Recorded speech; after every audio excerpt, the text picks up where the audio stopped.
Good afternoon, people. This is your boy John Man, aka the Nappy-Headed Assassin, aka I Am Manny's son, aka the Catman, aka the world's worst football prognosticator.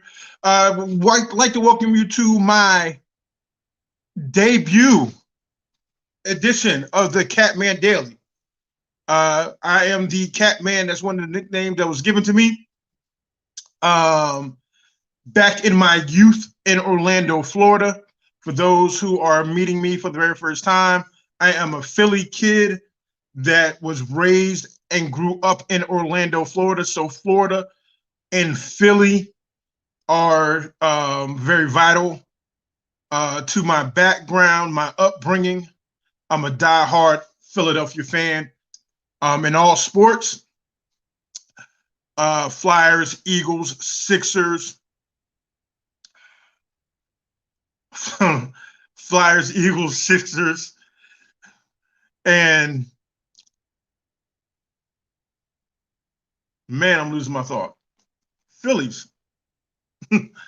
But yes, this is my first episode, daily talk show. What I'll do is I'll be discussing things on a daily basis, day-to-day sports topics. To be honest with you, some of it will be with a lot of Philadelphia sports slant, because I am a Philadelphia fan, but a lot of it is national sports talk, things that I see, things that are my opinions, what I believe in, so on and so forth. A little background about me. I am a stand-up comedian. I'm a second-generation comic.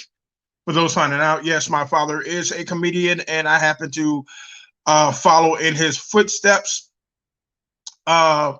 So there will be some comedy at times during this podcast. I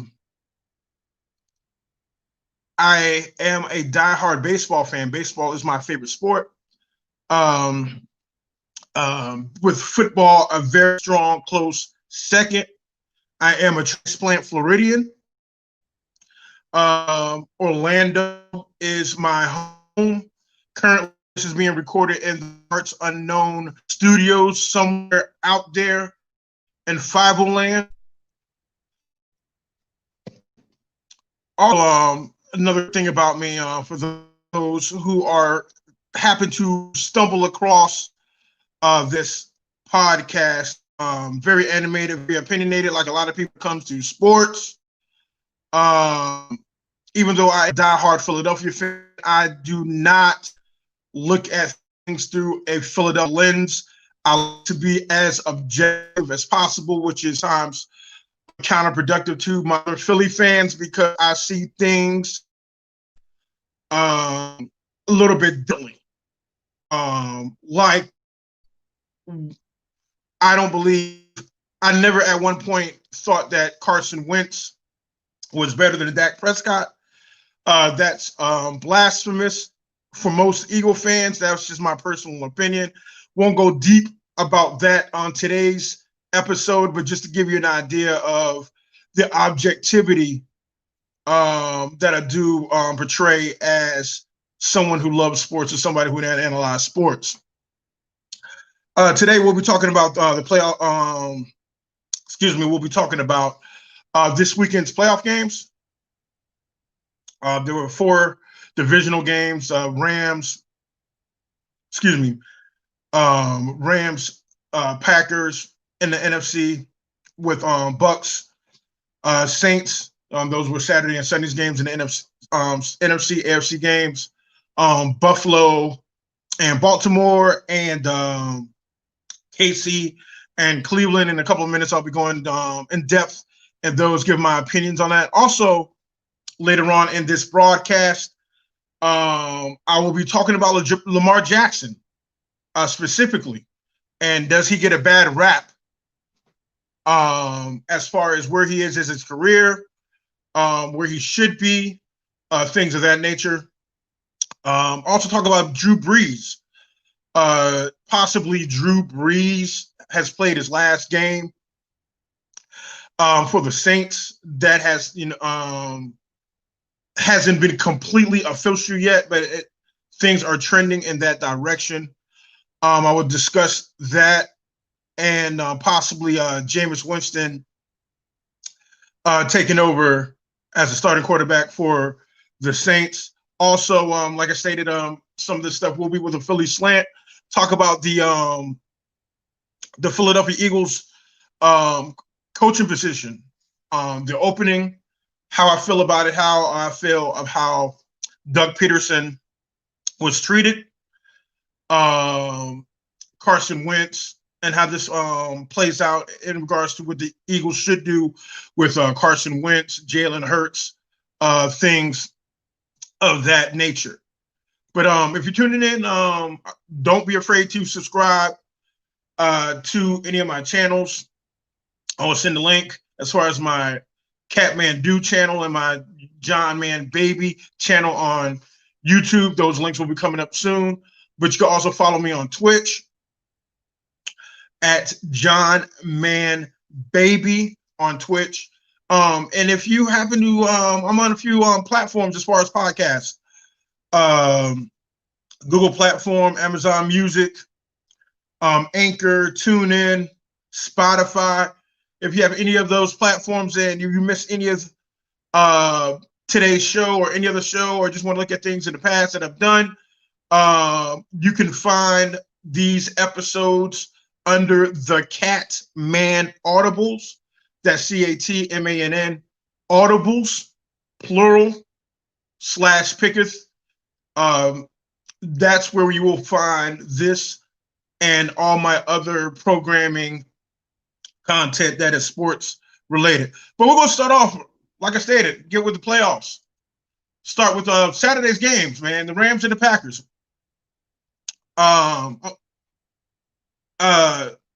First of all, Green Bay looked awesome.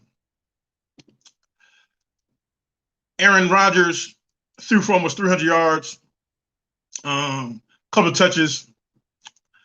They dominated the game from beginning to end. Just manipulated the offensive line. The offensive line was purely dominant. They completely shut down Aaron Donald. This is the first game that Aaron Donald, actually the second game Aaron Donald has played and have not had one pass rush win, meaning that at no point during the game that he has beaten an offensive lineman or two or three to get to the quarterback, which is very impressive of there, because I do think that Aaron Donald is the best defensive player in the league. Green Bay had 404 total yards offense in this game. Like I said, 296 yards passing. The Rams had 244 total yards. Cam Akers is a beast for the Rams. Had a pretty good game. Had about 90 yards rushing on 18 carries. I had Cam Akers in the beginning of the season, my rookie of the year. That didn't turn out to be, but I was on point as far as him being a pretty good and pretty solid running back for the Rams. Jared Goff, he was playing pretty much with one hand. He couldn't push the ball against that Green Bay defense. A lot of it was dink and dunk, and they really couldn't really move the ball when they needed to against that Green Bay defense. Aaron Jones had almost 100 yards rushing on 14 carries. He had one big 60-yard run. That was like the turning point of the game. The Rams just didn't have any answers. They didn't have any answers at all for the Packers, which was surprising, because I really thought that the Rams defense, even though I did pick the Packers, I really thought the Rams defense would have made the game a lot closer than it turned out to be. But it wasn't as close. It wasn't as close as I anticipated. Just for the simple fact that in the trenches, that's where the game was won for Green Bay on both the offense and defensive line. They dominated on both sides of the line, and they were able to have a comfortable win. And that win actually puts them in the NFC Championship game versus the winner of the Saints and Bucks game, and I'll talk about that a little bit later because I'm staying with Saturday's games. The nightcap was a game that everybody was looking to see, everybody was looking to watch. Must-see TV, Buffalo and Baltimore. I predicted Baltimore to win this game. Obviously, I was wrong. I thought Baltimore's defense would be lights out, and I thought that they would have enough offense to pull off the mini upset. Well, half of that equation was true. Baltimore's defense was lights out. They held Buffalo to 10 points. Lamar Jackson threw a late pick six in the late third quarter pick six that pretty much sealed the deal for Buffalo. Lamar Jackson struggled at times. He didn't really look as well. But Buffalo did a great job as playing levels football. Everything was between 6 and 7 yards as far as passing. They couldn't get anything over the top. Two things in regards to that as far as my theory is concerned. One, I believe that the offense that is designed is very limited. People might argue and say that that might have to do with Lamar Jackson's skill set. I don't particularly buy that. Not saying that he's a great passer, but I do believe that you have to put him in a position that you just got to let him take chances, and that offense isn't designed for them to take chances. And the quick reads, they took all of his quick reads. So one thing, if you start pressuring Lamar has shown that he can get flustered and he can get frustrated, and it does have an effect on his game. But when everything is going right, he's awesome. Flip side of that, Buffalo, Josh Allen. Josh Allen surprised me this year, had a pretty great season. He looked solid in that game. He wasn't particularly great in the game. He was 23 for 37 for only 206 yards. The winds were bad in Buffalo's. That had an effect on the passing game. The running game was non-existent. But Stephon Diggs was a one-man show, man. Baltimore couldn't guard him. You know what I'm saying? They couldn't guard John Brown either. It was just pretty much two receivers that Josh Allen was throwing to, and did most of the damage when they were able to complete passes. But Buffalo's defense was outstanding as well. Sean McDermott and his team knew exactly what they wanted to do in regards to bottling up Lamar Jackson. They took away his hot reads, his quick reads, and they had that little mush rush thing. And that was pretty much the difference. So Buffalo won, and they will be playing the winner of the Kansas City and Cleveland game that happened on Sunday.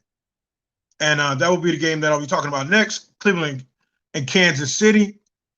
That game was exciting pretty much from beginning to end. Got to get heads off to Cleveland. Cleveland played pretty good football. They came to play, and their defense came to play. And I said in my prediction show, if you missed it, I did predict Kansas City to win this game. that they had to run the ball and shorten the game to keep this game close, and they had a defense was decent enough to be able to keep the game close, and that pretty much happened for the most part. Nick Chubb had 69 yards on 13 carries. There wasn't a lot of carries, but there were meaningful carries. So they was able to move the ball, so to speak. It was a controversial play during this game. The fumble on the end, the fumble on the potential touchdown for Cleveland looked like a helmet to helmet hit that was missed. Ironic that Cleveland fans are complaining about anything dealing with a helmet in regards to helmet or helmet activity.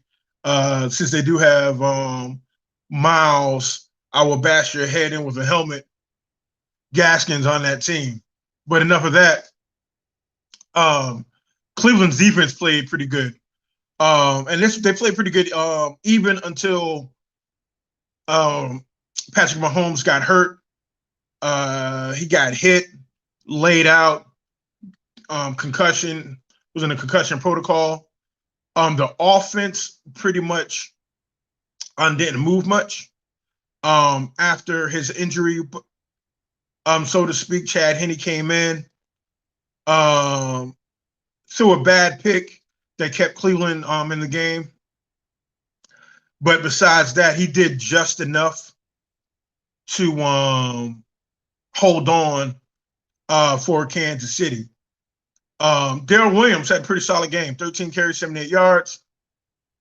Mahomes, like I said, he had a pretty good game until that point, until he got knocked out. He had 255 passing yards and one passing TD and a rushing TD. Baker Mayfield had a up and down game. He threw a bad pick, but he also had a touchdown pass, 200 yards, throwing the ball to pretty much everybody.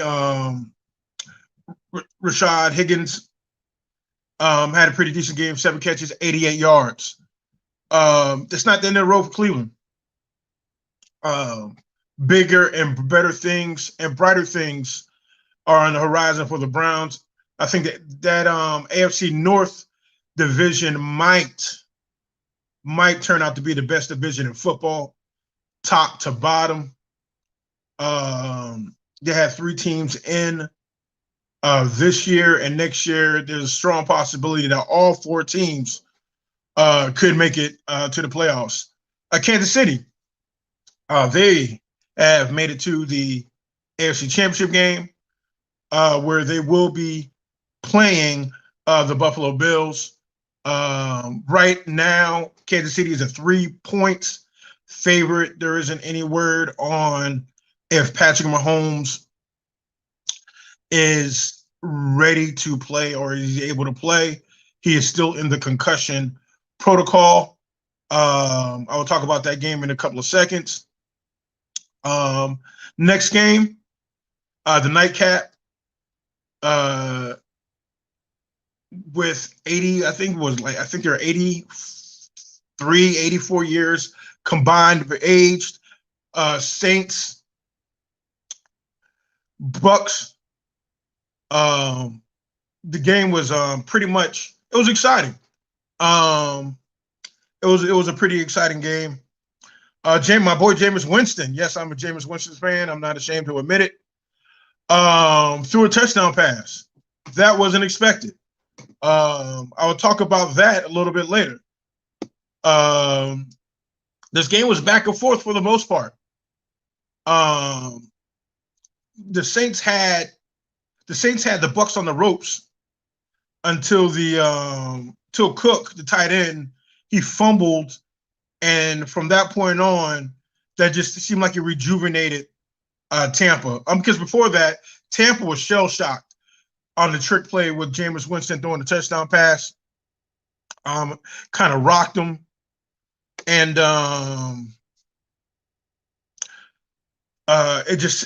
which was surprising to me because at that point it was only like I believe 13-10 or something to that effect. It wasn't a big deficit, but they was playing like that play was equivalent to 2 touchdowns. So they was really shocked, really in awe of the situation, and the Saints had all the momentum until probably late in the first half. Bucks had a late first half score, um, field goal right before the half that carried the momentum. But right after halftime, like I stated, the Saints came down, first drive at the halftime, scored, had all the momentum, rocking and rolling. The few fans that were in the dome had it rocking and rolling. Drew Brees didn't throw a pass more than 15 yards, which was detrimental. Kind of the same thing with Baltimore, Baltimore and Lamar Jackson not being able to throw passes more than 10 yards. That was the case with Drew Brees.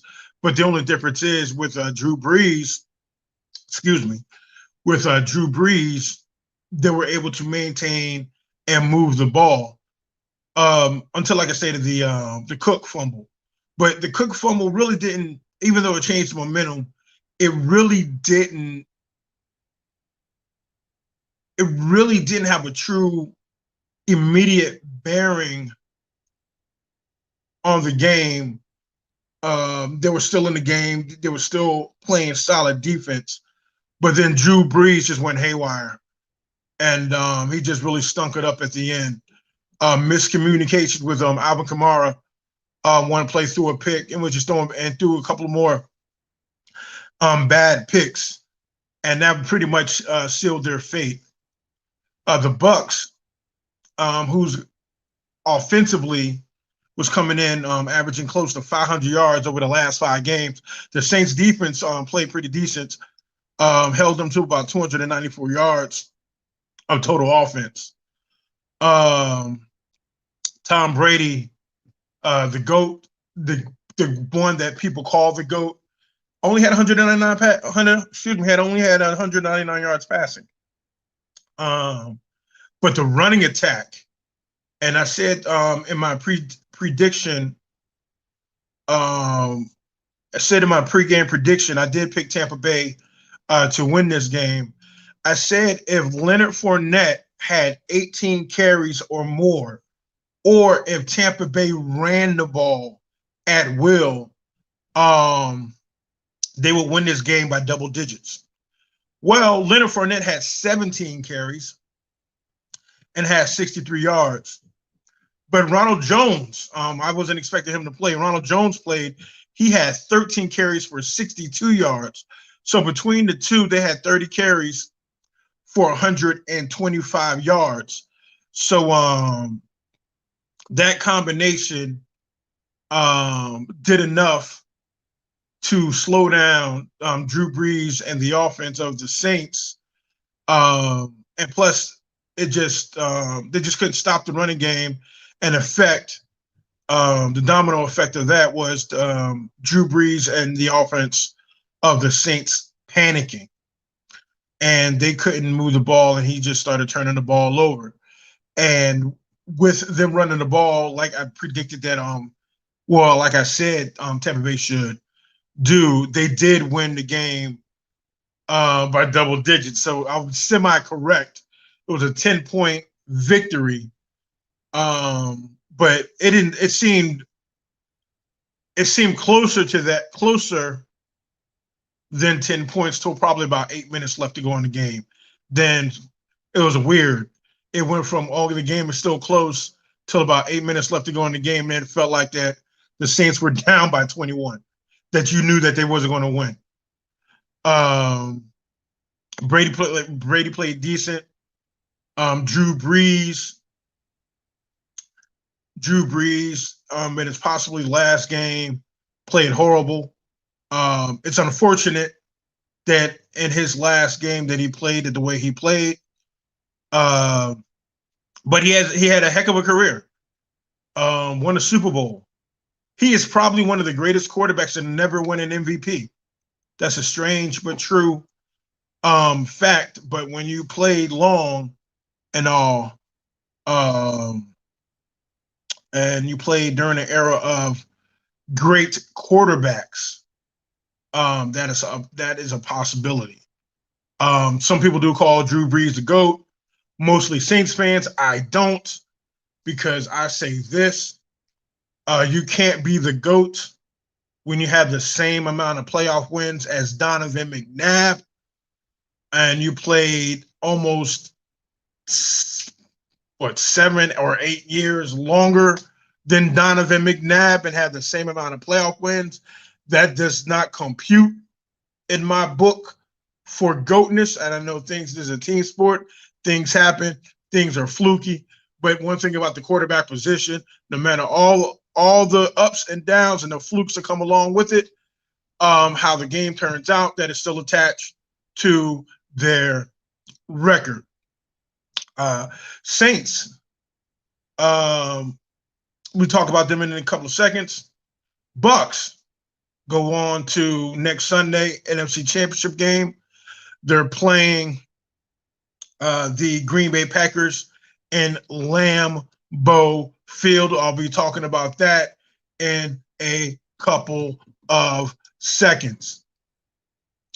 Now, for those who are just checking me out or just stumbling across this, please do not hesitate to hit like on this or subscribe to any of my broadcasts.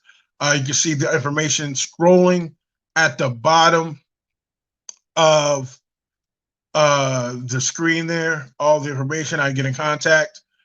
If you want to contact me, email me. You can either message me at any of those social media, IG at John Man Baby on Instagram. That's JONMANNBABY, or Catmann Do Sports. That's CATMANNDO Sports. It's on Instagram.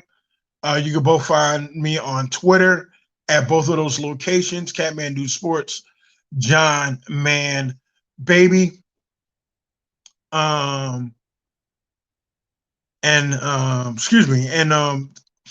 Certain platforms. I'm on Google Podcasts, TuneIn, Anchor, Amazon Music. These shows will be posted within 24 hours of the ending of each broadcast. Now, the AFC Championship game. Kansas City versus the Buffalo Bills. Home game for Kansas City. Game's playing in Arrowhead. Kansas City is a 3-point favorite right now. That's what they are saying. Patrick Mahomes is in the concussion protocol. So there's things up in the air in regards to that. But Chad Henne has a bunch of weapons, but it's just not the same. So if Chad Henne is able to play, that bodes well for Buffalo. Now, if Chad Henne doesn't play and Patrick Mahomes is able to play, I still don't think it's going to be that much of a difference as far as the score and as far as who wins or loses. Won't be giving a prediction on those games, on this game today. That will come on later on in the week. The last time these two teams played was week 6, where Kansas City beat Buffalo. It was in Buffalo, 26-17. In that game, uh, Buffalo had decided that they was going to shut down the passing game. So what happened when they shut down the passing game? Uh, Kansas City ran for 245 yards on the ground. Clyde Edwards-Helaire had a monster game, 161 yards. Rushing, they couldn't do anything with him, so the backfire was real. It was a pretty close game. It was a winnable game for Buffalo, but Kansas City just showed at that time how they were a cut above and beyond Buffalo. Buffalo, with Josh Allen throughout the season, started to improve, and Josh Allen is the real deal. This quarterback class of 2018 is starting to shape up to be a pretty decent class. And when I say decent, you got three quarterbacks, Mayfield, Allen, and Lamar Jackson, who have already won an MVP, are on the right, are trending upwards in regards to their careers. It looks shaky at first to a lot of people because we live in a day and age that rookie quarterbacks are viewed to be able to produce and perform within the first 5-6 games of the season. We had a few outliers in recent history as far as rookie quarterbacks. Justin Herbert is one this year that if they have monster years, that is expected of all quarterbacks to come in and just have phenomenal rookie years. But progress is not linear, and not everybody progresses the same. So I did not believe that it was a wash on this quarterback draft class, and it's starting to turn and starting to look that brighter days are ahead for these quarterbacks. Well, especially those three quarterbacks that I mentioned. Better days are in their future, and football are in good hands. To stick with Buffalo, they surprised me all season. I'm not going to lie. There's got to give a shout out to John Morrissey. One of my friends is a diehard Buffalo fan. Been riding me hard all year because I spoke negatively. Well, not necessarily negatively, but I spoke down upon his Buffalo Bills. They have been producing all year. Still not a believer.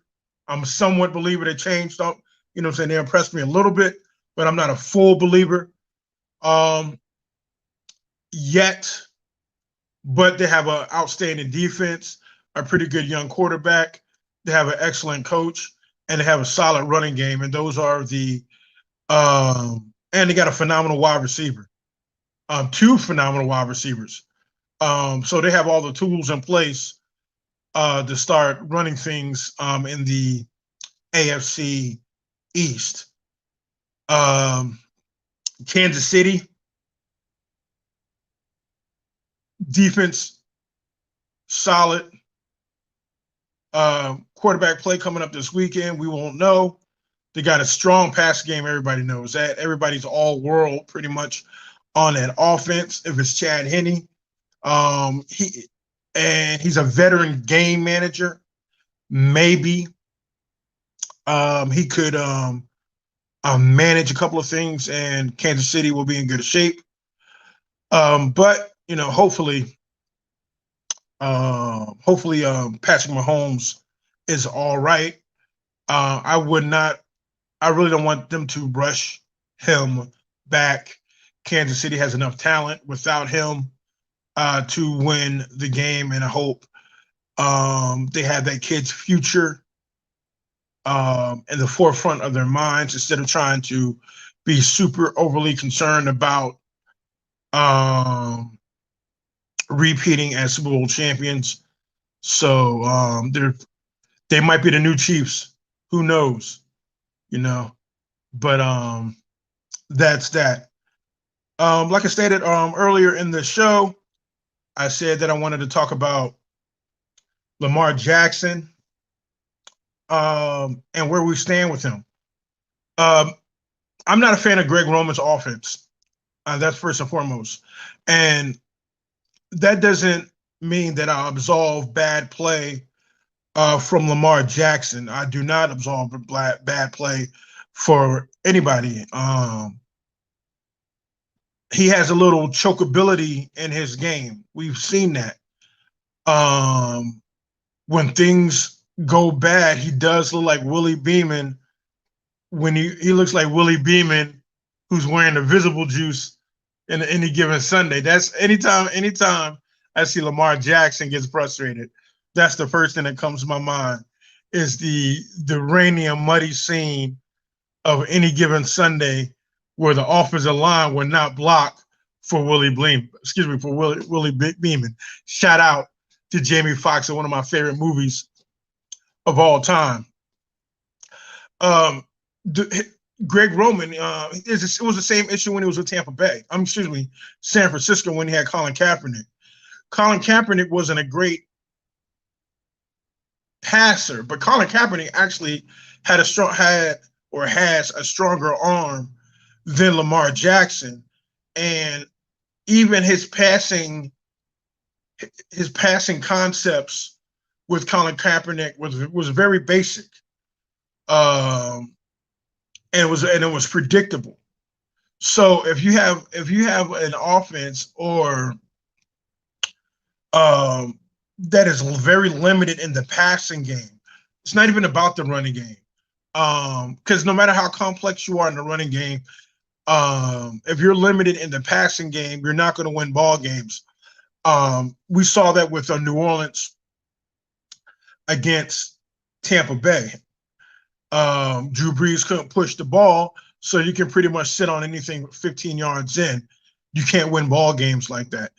But the difference between Drew Brees and Lamar Jackson in this instance is that no matter how shaky Lamar Jackson looks, Lamar Jackson can't throw the ball over 20 yards. And they need to widen that offense to the point that when you only have two options pretty much in the passing game, and that's what it is with Baltimore, is either Hollywood Brown or Mark Andrews, a tight end. Everything is obsolete. You can stop that. You can scheme for that, and that shows. And that's what happened with Baltimore. Baltimore's offense became super predictable, and in playoff football, when everything comes to a slow and grinding halt by default, you need to be able to have a couple of plays to open up the defense. And if you're going to run that offense, don't be afraid to start off passing. Script the first 5-6 plays passing. Open up the run game. The way football is designed now, you really pretty much have to pass to open up the run. Usually, back in the day, it used to be the other way around. It used to be that you were able to run, and then that opens up the pass. Now it's you pass to open up the run. Baltimore is pretty much a throwback in that regards, where they just run. Interesting. Pro Football Focus had Lamar Jackson as a 16th rated quarterback this year. That's puts him at middle of the pack. Steep fall. He was number one last year. when he had the MVP season. This year, not so much. I believe he pressed early in the season. He had a little Donovan McNabb in him. What I mean by that is that Donovan McNabb did not like the whispers, or he didn't like the fact that people considered him a mobile or quote unquote running quarterback, um, or as today's kids would say, a run first quarterback, which I do not like that phrase whatsoever, because there is no such thing as a run first quarterback.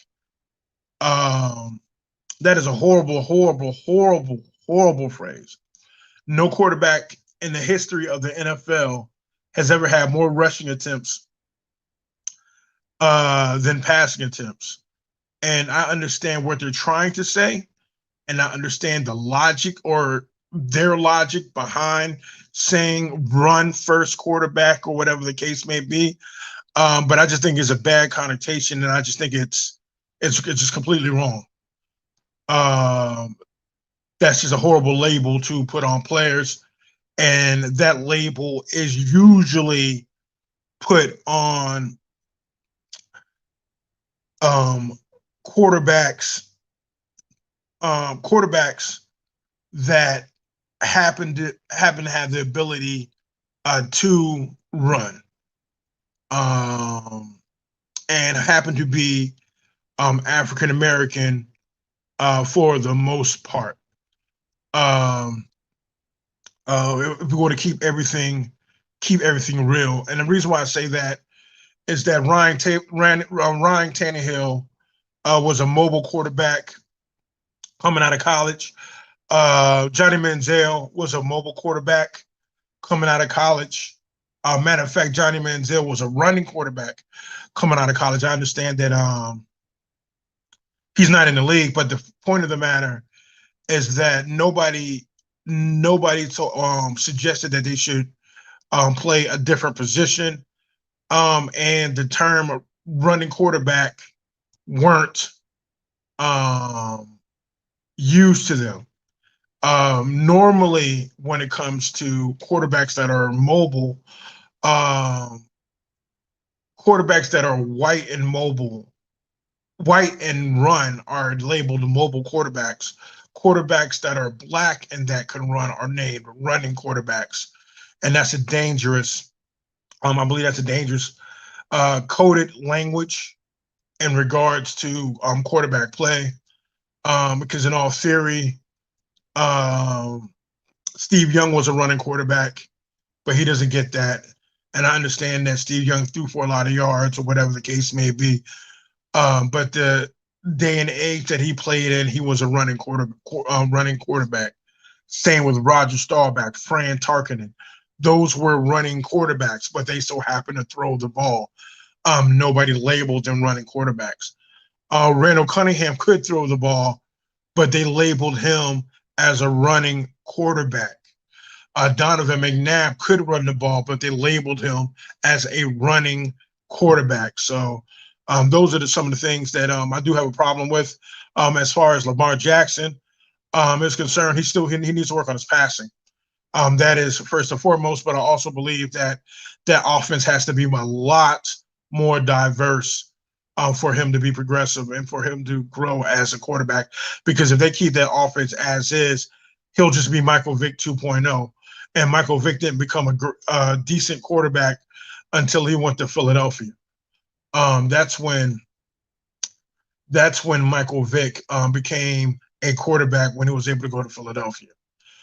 Drew Brees had a phenomenal career. He was the 21st rated quarterback in the league this year, according to Pro Football Focus. And that's sad, because somebody at the stature of Drew Brees should have never been to the point, or never gotten to the point of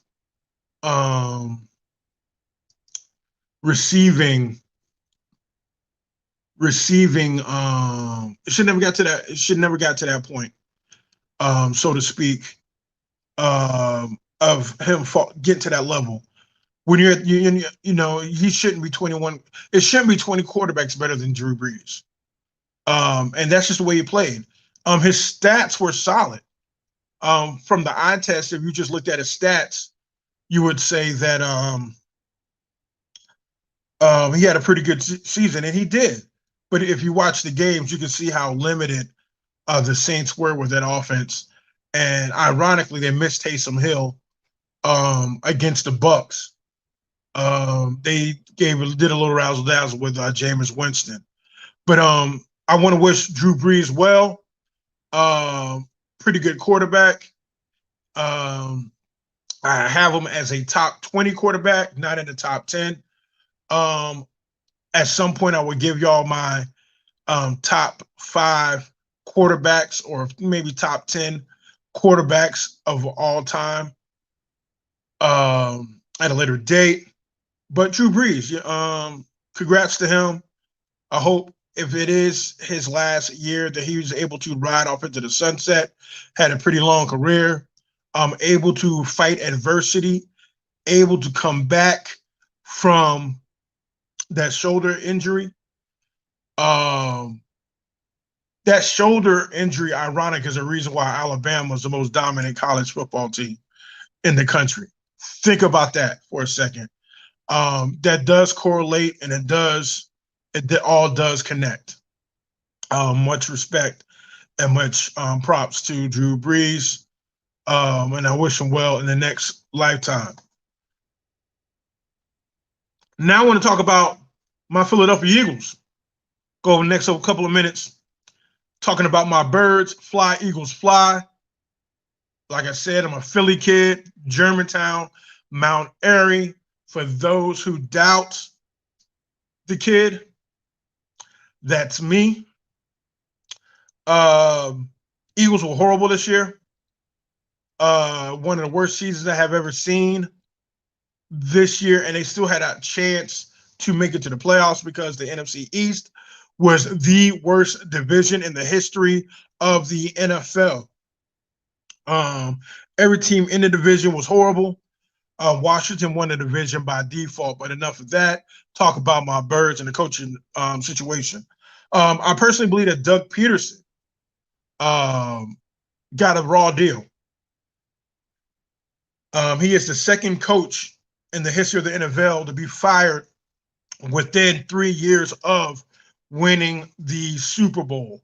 Now, granted that the Eagles had a bad year this year, and you can make all the excuses that you want because all these excuses are kind of all connected. With that said, Doug Peterson built enough capital, in my opinion, but I don't sign the checks, to be able to try to turn this thing around. Now, on the flip side of that, management, Jeffrey Lurie and Howie Roseman are pretty much Jerry and Stephen Jones of the Northeast. It pains me to say it, that my Eagles are starting to look more dysfunctional than the Cowboys. Very, very, very dysfunctional. The decisions that they made, they said that it was bringing Doug back, and they stumbled across not bringing him back and ended up firing him. Now they're scrambling to try to find a coach in a bad situation. You got quarterback issues, a salary cap that is $51 million over the cap. But last but not least, you have a meddling owner and a meddling GM whose track record in regards to roster building has been looking suspect over the last few years, and that's why they're in the That's why they're in a situation that they're in. Carson Wentz. I believe that the Eagles need to trade Carson Wentz. I'm not a Carson hater. I do not dislike Carson, and that doesn't necessarily mean that I think Jalen Hurts is the answer. But this is what I will say, and if the Eagles had any common sense, this would make sense. Carson Wentz is the Eagles owe Carson Wentz $34 million for this coming season, right? If they keep him past this year, that $34 million becomes $59 million. And that 59 million is much more secure than the 34 million. So you have to pay 34 million anyway. I would cut bait with Carson. I would trade, because you can't trade around that. You can't build around that contract. You have Jalen Hurts that is on a rookie contract. And you can see what he can do. He didn't have an off season. He didn't have anything. So there's no telling what he can do. For somebody, for a rookie to just be thrown in the mix like he was thrown in the mix, I do think he looked good. I believe that he has starter capabilities, and I do believe that he has enough talent that he can be a starter for the Eagles. So that's why I would say I would trade Carson Wentz. Also, if they traded Carson Wentz, that doesn't necessarily mean that they're tied to Jalen Hurts. Like I stated before, Jalen Hurts is on a rookie deal. If Jalen Hurts turns out that he is not the answer in 2 or 3 years, or, in the next 2 to 3 years, they can go get another quarterback. It's just that simple. They can go get it. They can get another quarterback, so they can figure out in the next year or two what they want to do with Jalen Hurts, and if Jalen Hurts isn't paying out, draft another quarterback. I don't believe it's worth putting money into a quarterback that have had extensive injuries. So I think that's bad for business. I believe that if the Eagles do sign Carson Wentz, if they do keep Carson Wentz, that it will set the franchise back 5 years. And I'm not particularly looking forward to bad football over the next couple of years. Maybe he can, turn it around, and maybe whatever. But I wouldn't take that chance. I would definitely wouldn't take that chance. I'll gamble on him not being able to revert back to form. Once again, my name is John Mann. For those checking me out for the very first time, this is the Daily Catmann, my daily sports talk show. Little twist with a little Philadelphia flavor. Tasty cakes and the whole nine for everybody up in that Northeast, that Philly region. Chickies and Pete's. Shout out to everybody up in Philly. My baby sister, not my baby sister, but my little sister Liberty up in Philly, holding it down. My brother Kareem in Philly, holding it down. Much love. Shout out to you. And that's pretty much it. Thank you for checking out the very first episode of the Catmann Daily. I'll be doing this every day until I get bored, I get tired, or whatever the case may be.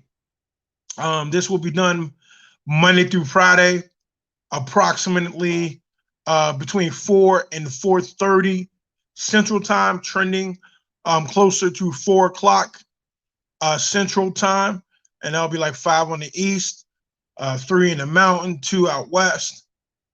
And if you like what you see, please do not hesitate to come back. Check me out.